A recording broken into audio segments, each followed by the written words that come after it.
from green, so naging yellow siya. Ganyan po mahinog ang kakao. So from maroon,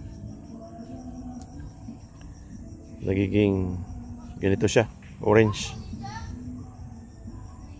O malapit na sa pula.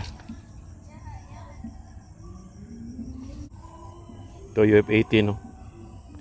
UF18 from ganito maroon, nagiging orange po siya. Nagiging orange yung UF18. Ito naman from green, nagiging yellow ang W10. So ito yung BR25. Nagiging ganito siya, maroon,